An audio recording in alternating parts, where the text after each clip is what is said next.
Hello and welcome to Unleashed. I'm your host, Will Bachman. If you visit us at umbrex.com/unleashed, you can sign up for an email. I'll let you know about each episode. I'll send you the full transcript and the show notes. And I want to give a shout out to Mongolia listener. I just checked my metrics the other day. Apparently there's about 130 countries where someone has listened to Unleashed. And a lot of those people are in the US and Canada and the UK and India. But we do have one listener in Mongolia. So hello to you. Send me a note. I'm at unleashed@umbrex.com. I'd love to hear from you wherever you are. And I'm so happy today we have back David A. Fields, our veteran guest who's been on 10 plus episodes, was on episode number 1. David, it is so good to have you back on the show. Will, it is always great to be with you, and congratulations on the listener from Mongolia. We are penetrating the Mongolia market. That is outstanding. I really love that. Yes. I don't know that we've had clients in every continent except Antarctica, of course. So if any Antarctica clients, consulting firms want to join, that'd be awesome. But I don't know that we've had anyone literally from Mongolia. Well, so, good on you. Okay, so I'm penetrating the Mongolia podcast market, and it was not necessarily one of my strategic goals for the year, but I'm pretty psyched about it. Okay, so we have talked about a lot of things with you, but one thing that we sort of maybe touched on in one episode, but we've never done in depth, and I've never heard your thoughts about it in depth, is how to work with industry associations and other types of groups, like alumni groups, all sorts of groups out there to, build your business or create value. And one of those types of groups that I want to talk on is also these sort of paid networking groups, but mostly industry associations. So tell, what are the high level thoughts about how to work with industry groups? You talk about it in your book, and let's get started. Tell me your thoughts. Yeah, let's jump into this. This will be fun. This is we talk about the 5 marketing musts, Will, speaking, writing, networking, digital presence, and trade associations. And the one of those I would rewrite, in the next edition of the book, would be trade associations. Just not because the content isn't right, because the content is right on. I would expand it. So here's a question for you, Will. When I say trade associations, or you think about industry associations, who do you think about? What comes to mind? Well, I'm thinking about a few random conferences that I've gone to for particular consulting projects. So one was like a big, pharmaceutical packaging conference or something. And there was probably a industry association of pharmaceutical packaging engineers or something, right? Very specific. Another one was for the hydroponic industry. I don't know, probably American Chemical Engineer Association or something. So those are ones that come to mind. Yeah. So here's what I'd like to suggest, to a thought for you, to expand it, because I think this is what most of us think about. And this is actually why I would rewrite, at least if nothing else, I'd retitle this chapter. Because rather than thinking of it as, when we think about trade associations, we think about these these conferences like you've gone to, where it's the Global Association of Universal Globalists, right, kind of thing. And it's always something crazy like that.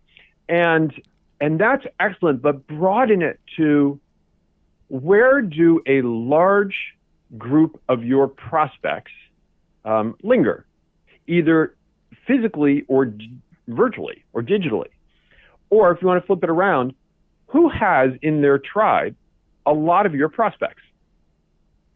Now, trade associations are the obvious answer, because if you're I don't remember what I just said, but if your client base are universal globalists or whatever it is, or a certain industry, or retinologists, or whatever they are, then an association of those people, that tribe, consists of your prospects.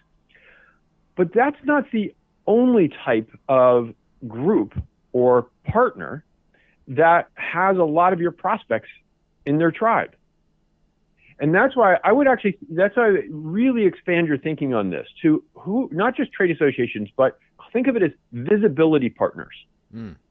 Who could I partner with that speaks to in some way, connects to, could get me exposed to, my firm exposed to a lot of my prospects.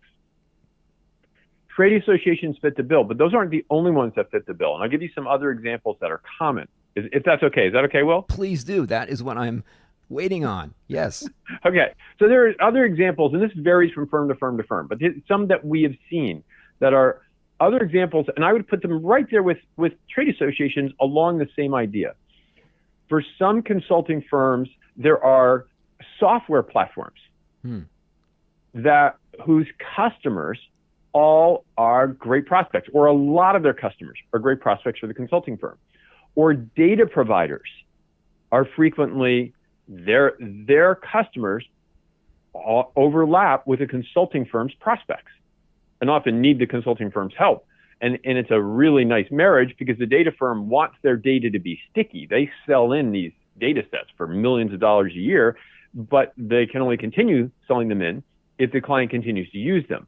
And so they need a consulting firm to help make it sticky. Like, okay, well, that's a nice marriage. Sorry, what was your question? Yeah, when you say data providers, are you talking LexisNexis and Thomson Reuters, or what sort of Gartner? Or IRI, or in healthcare, there are all sorts of data providers that will tell you how many physicians are recommending. IQVIA, right.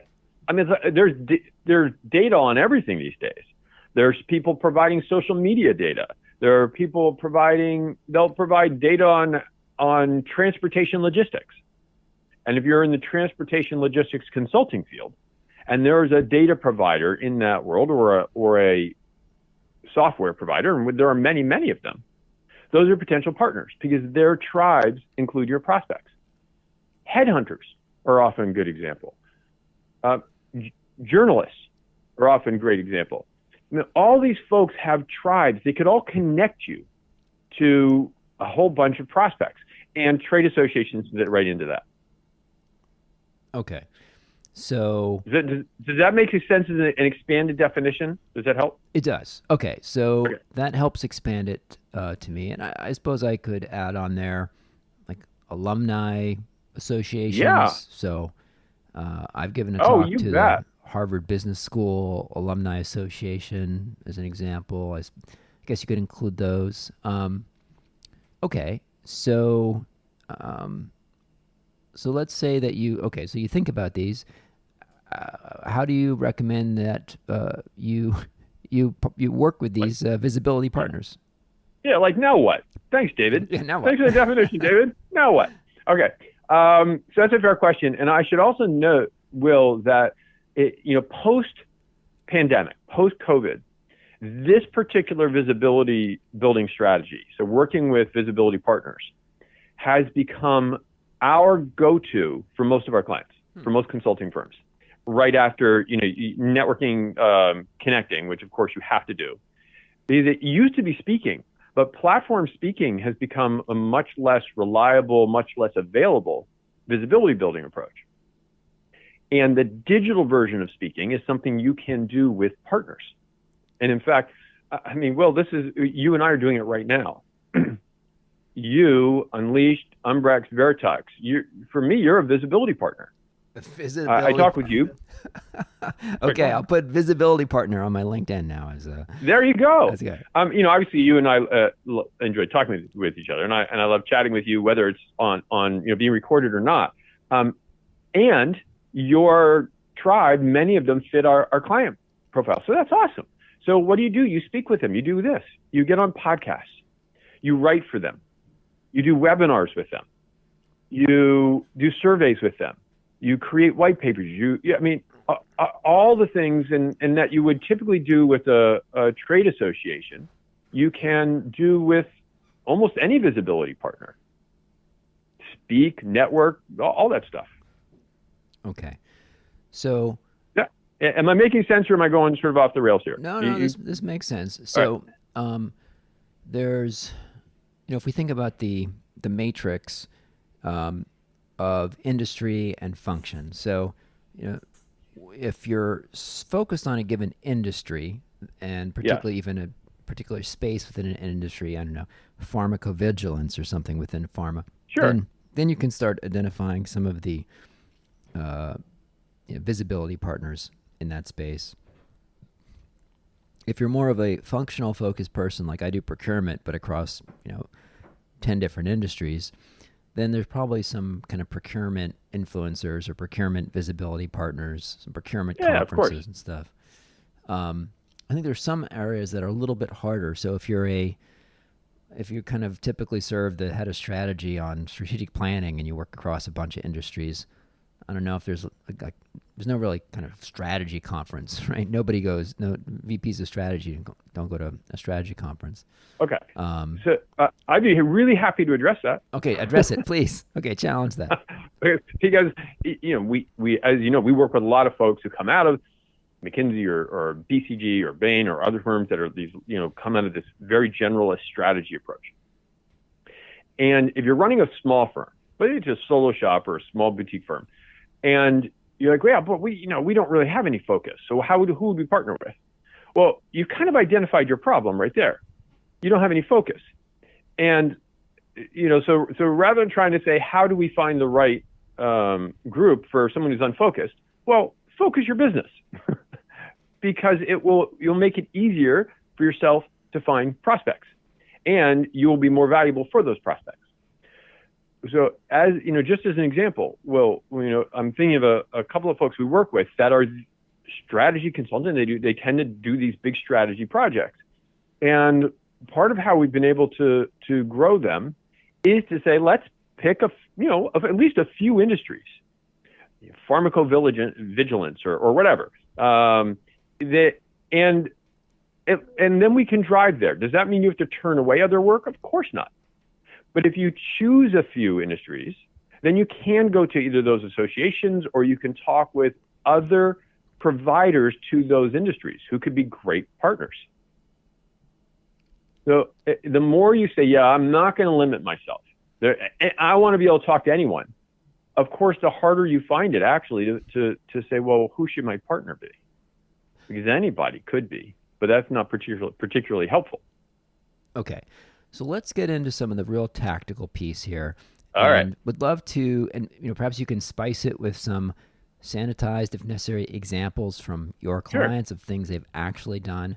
And maybe we go by category. So why don't we start with data providers? So what are some ways that you've seen your clients actually do something to get visibility with data providers as a visibility partner? Got it. Okay, so the consulting firm in Virginia, great example of this. By the way, they have grown from about $1 million to about $15 million. And a lot of it has been through this strategy, working with the data provider. And they've done primarily two things with that data provider. One is they actually co-sell. So as opposed to just doing sort of broadcast, big visibility building, they do very targeted visibility building because the data provider knows that the data will be more sticky if they have a consultant involved. The data provider has agreed to bring the consulting firm in on a certain number, certain sales where they think, well, this will be a real help. This will get us over the hump and allow us to close the deal. So that has led to quite a lot of business.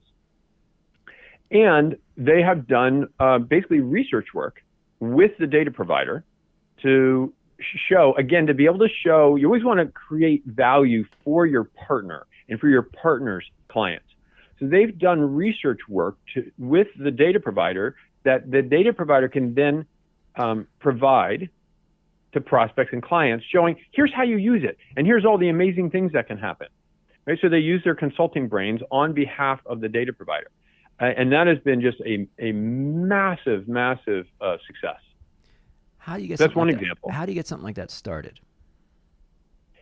The same way you get any kind of almost anything started in this kind of world. Remember, the word was partner, so visibility partner. How do you start with a partner? You reach out, you offer to meet, you build a relationship. You typically don't go in hardcore selling, and you stay right side up.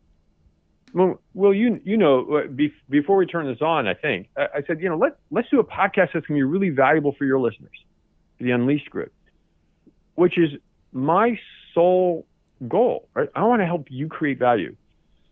And for listeners, if you take that same attitude into partners, how could we help you create value for your prospects, for your clients? No one's going to say no to that. So I imagine it would be a situation where, the consulting firm in this case was already familiar with the data provider's data, and probably they had already worked with multiple clients using that data. And then, so they had familiarity with it. They've used it before. And then they can. The origins of this are in the somewhat murky past, further than a week ago.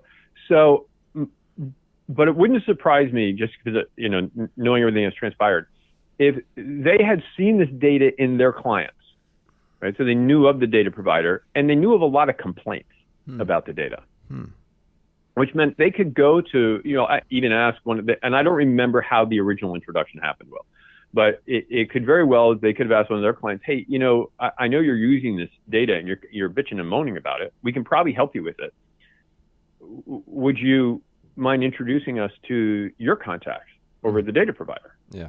Right. And then that was probably an account person, and then they worked their way up to the top person and say, your clients are just complaining like crazy about your product, and we can probably help.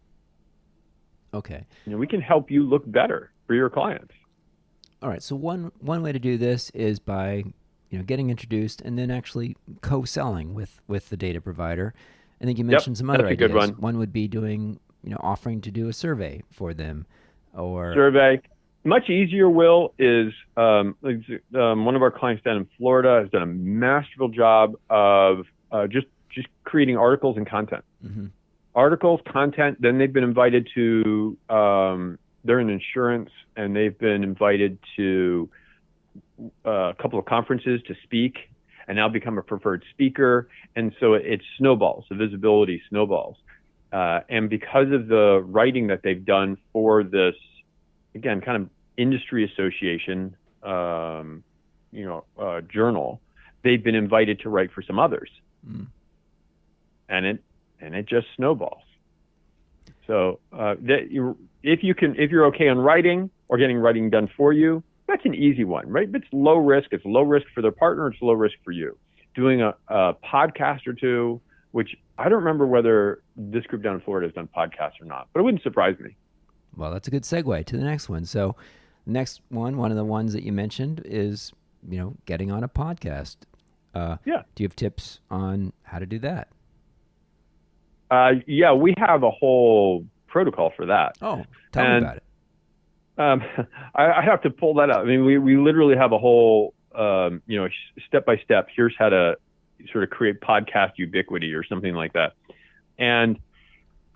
But there's no real magic or secrets to this, Will. You need to look around and find out who is talking to the folks that I would like my consulting firm to be exposed to, and it doesn't have to be their complete audience, but there at least needs to be some overlap.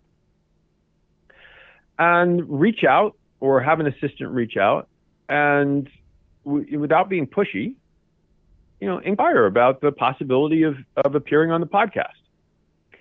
Well, what I would say about whether it's podcasts or writing or working with data provider or any of these things I've mentioned, Will, is to understand the idea is not you do something one time and voila, clients show up and write you checks. This is a long-term relationship you're trying to create. Now, you might have to appear on 25 or 30 or 40 podcasts before you identify the 2 or 3 that, you really click with that person and their audience loves you. And so you come back 2 times or 3 times or 4 times or 5 times, and you build that relationship over multiple years so that their audience is exposed to you over multiple times, multiple years. And then, folks start to trickle in and they say, I heard you on that podcast like 2 years ago. That's how this works. Okay. So I don't want anybody to think, oh, this is a way I just do a deal with a data company. And yes, the folks down in Virginia were able to be brought into sales calls, which is a little unusual, but also didn't happen from the very start. Mm-hmm. I think that happened more like year 2, year 3. Yeah. Nothing is instantaneous. You have to invest in this and stay committed over some time. I would add a couple ideas on the podcast thing.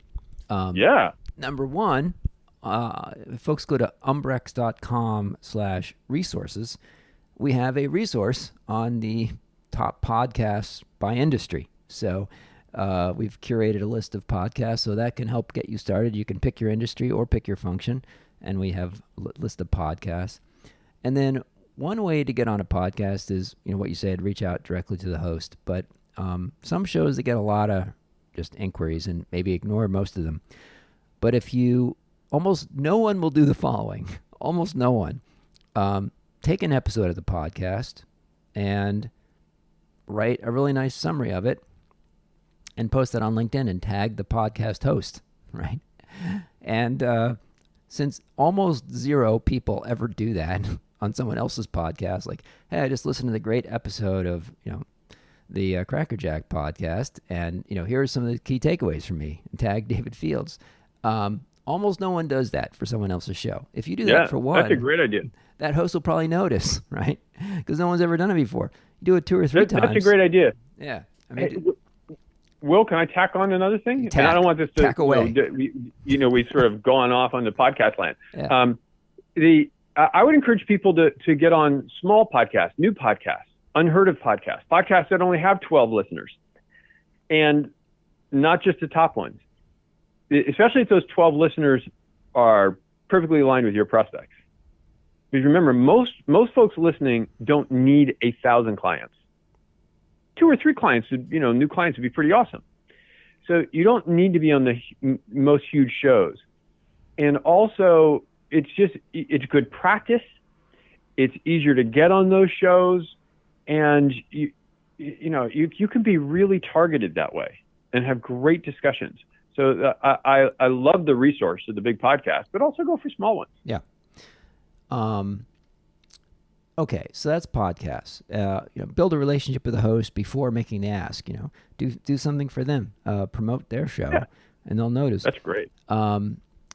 Okay, so we talked about data providers, talked about podcasts. What is maybe alumni associations? Any thoughts on that?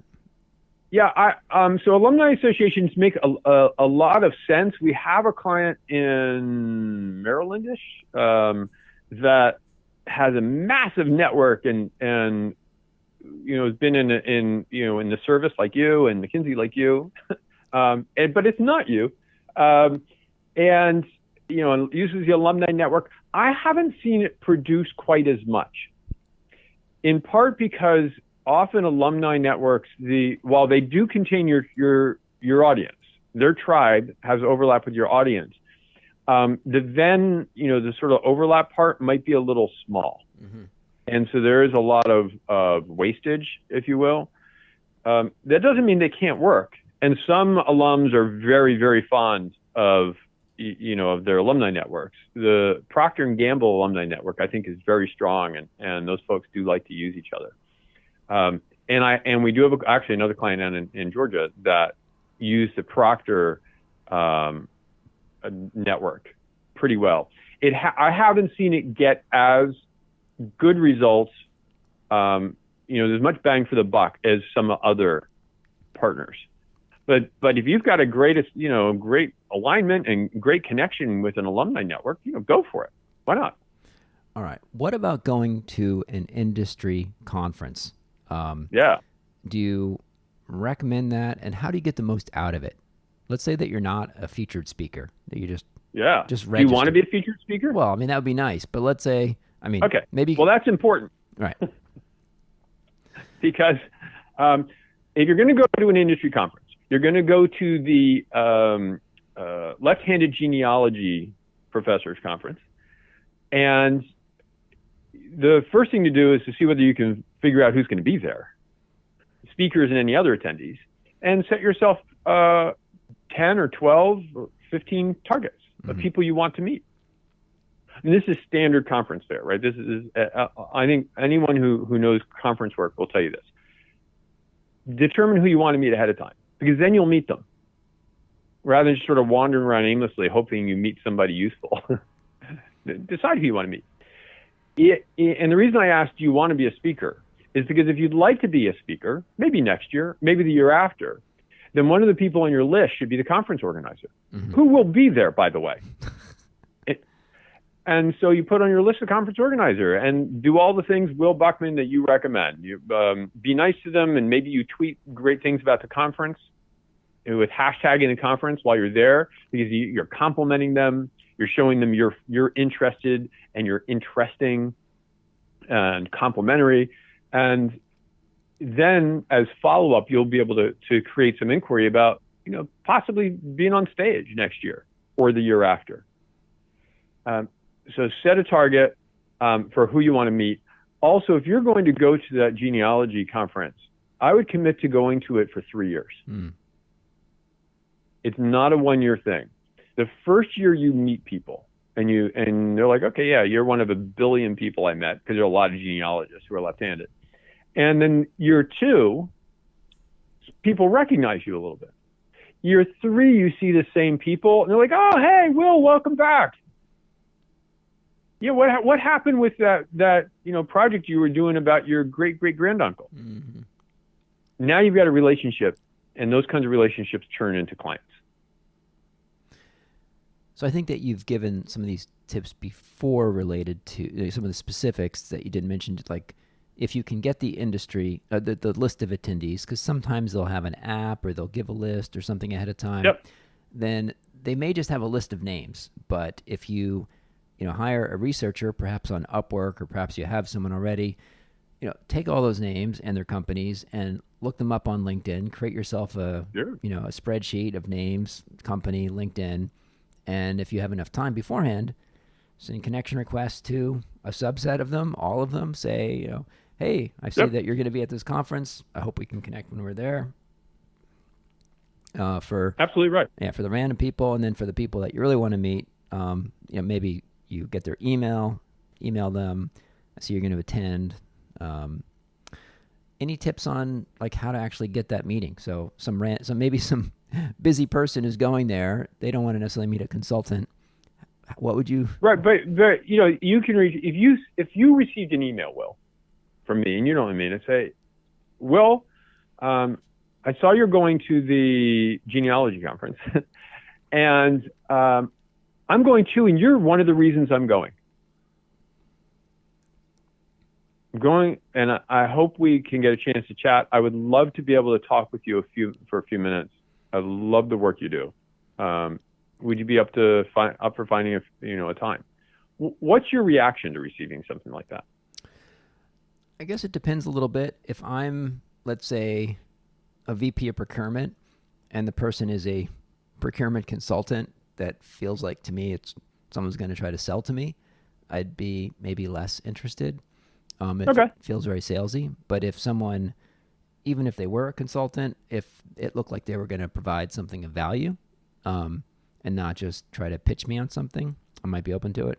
Like, hey, I've been studying your industry, and I've done some competitive research on you and your top 5 competitors and list them out, and I've interviewed 15 of your industry customers. I'd love to share some thoughts with you of what I've learned. Then I may be more open to it, right? If there's a value for me. Oh, see, that's interesting. And I think I'd be interested in hearing, what listeners' experience has been, because you're a much more, I want to share. I want to tell you, I've done something and I want to tell you about it, and hopefully you'll be interested. My approach is almost the opposite. Is I don't want to share. And if it was really going to procurement people, because you're right, they might be a little skeptical. I might say, I'm not going to pitch you on anything. I'm going because I heard about you and I'd love to learn more about your journey. I want to learn about you, not I want to tell you about me. That's fine. Yeah, I mean, but for me, it's a specific thing. So if it's either I want to offer you something or I have some questions for you, like I'm really interested in learning about how pharmacovigilance VPs are dealing with AI or something. And, I have some specific questions for you about it. So if someone has something specific reason to meet with me, I'd be more open to it than just like, oh, I'd love to meet you for some reason. Yeah. Well, I mean, again, I'd be really interested in what folks' experience has been. Our experience in what I've seen from our clients is when you express interest in an individual, meaning, Will, one of the reasons I'm going to this conference is because you are going to be there. that people tend to respond to that. I mean, it's very flattering. It's and people feel honored. Okay. And so they'll be like, so let me get this right. You look like you want to. You're actually an intern for in a sales program. And this might not be valuable for me, but gosh, if you've singled me out, that specifically, because they don't get many requests like that. Okay. But yeah, let's see what listeners think. All right. So let's see. So we talked about data providers, talked about podcasts, talked about going to the conference. What tactics have we missed around visibility providers? Gosh, there are probably a whole bunch. I mean, creative people can come up with all sorts of things. We like headhunters as an example. Headhunters, I think, are really interesting visibility partners for consulting firms. Oh, here, I'll tell you something that we've done, and any consulting firm or consultant that has a book could do, is you can go to a headhunter or a visibility partner and say, you know what, you could provide a copy of our book. And, it becomes a little distribution channel for you, for your book. I think we've probably talked about doing some sort of study or white paper. That's worked really well for a number of our clients, where they do if you collaborate with a trade association and say, we will survey your members and write this white paper based on the data, we won't pitch to them. Okay, so no worries about that, but we'll be the survey arm because we're consultants and we're good at this. Then they get a survey for cheap, or cheap meaning nothing because you're doing it, and you get to meet almost everybody on their list. So, and the group down in Virginia did that to great effect. Oh, and a client up in Canada did that. To really great effect. Say more about working with executive recruiters. What sorts of techniques have you seen there? I think that works for certain types of consulting firms because there's natural synergy for firms whose work will lead to organizational changes. That, golly gee, when you know it, now a recruiter is needed. And so a recruiter sees their own interests also being served in that case. Even when it's not quite as direct, recruiters often, they just know a lot of people. And if they are willing to, for instance, they might send an article you've written. Why? Because it's valuable to their tribe, the folks they're trying to stay top of mind with, and they want more to say than just, hey, do you need help recruiting? It's good for them to be able to say, oh, Will, and I was thinking about you when I read this article, or I saw this book, or saw this white paper, and thought you might enjoy it. And now, oh, look, now they're providing value. They're staying top of mind with their prospect in a way that's not just looking for business. So it serves their interests also. Okay, so you sound skeptical. No, I love it. I know it's hard to get time with executive recruiters. They're often so busy. But if there's someone, I suppose, if you're focused on an industry niche and you find executive recruiters who are in that niche, yes, that would be a way. Okay. All of this is much harder if you're not focused. Yeah. Any other types of visibility partners that we haven't covered? Probably, and off the top of my head, they're not occurring to me. Okay. But there's just tons of different kinds. The question is, who has a tribe that overlaps with the people I would like to be aware of my firm? And if you think broadly about that, you'll come up with all sorts of folks. All right. Love it. Let's take this moment to talk about what you have coming up next. So I want to mention first your book, The Irresistible Consultant's Guide to Winning Clients, which I have mentioned before and highly recommend. We'll include a link in the show notes to that book. I've given out, probably over a couple hundred copies. We have David's blog, which everyone should sign up for. It's the first thing I read on Wednesday mornings. What's the link to that, David? DavidAFields.com/subscribe. And We'll include that link. And when is your next practice accelerator coming up? Well, the next one is actually in October. But it's probably sold out. Yeah, that one is sold out. If people, if folks like I've got to go, they should reach out and contact me, or if they're really interested. And the reason, Will, is I'm not sure when we're going to run another one. We'll run one, I think, in 2024. And because of that, we're considering opening up a few extra seats because I know there are people who want to come and it's been sold out. So if folks want to come, they should just contact us. Amazing. Okay, David, we will include the link to your website and those links in the show notes. It is always awesome to speak with you. And thank you for sharing your thoughts about visibility partners. It gave me a lot to think about, stuff that I'm going to test out. Will, you're the greatest. I think you absolutely rock, and I love the chance just to chat with you. Thanks, David. All right. I'll talk to you later. Bye. All right. Take care.